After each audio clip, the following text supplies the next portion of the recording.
Salam hurmatly vatandaşlar, здравствуйте, dорогие turkmenistanцы. Bir kun monodol men bir yigit bilen gurlaşdym. Onda maňa bir topar beren sowallarynyň içinde men bunu bir 2015-nji ýylda gelenden çykyş etdim. Soň 2017-de 18-de çykyş edip aýtdym diýsem, ýanky biz bilem daga agam diýdi. Biz görüm daga biziň aramyzda 18 20 ýaşly biz bilem daga görüm daga.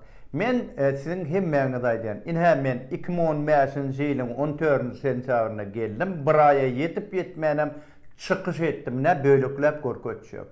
Но вот вы допускаете, что будут еще новые нападения? Ну вот Например, за это интервью. За это интервью, конечно, могут быть. Конечно, могут быть. Понятно. В Туркменистан не планируете? Нет, конечно. А что мне там делать? То есть теперь для вас родина закрыта? Закрыто. Но я все равно люблю, я люблю и родину свою люблю, и народ, и культуру свою люблю, конечно. Вот. Но я не буду там сейчас, потому что это связано потом с проблемами для всех остальных. Понятно. Да, и, конечно, там сейчас начнутся эти наезды. Вот. Но у вас там родственники остались? Остались родственники, конечно. Но и у него есть родственники.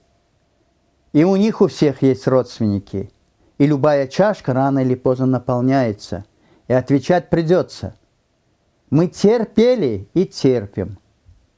Заставить терпеть, будем терпеть снова. Но за все всегда надо отвечать. Нет такого.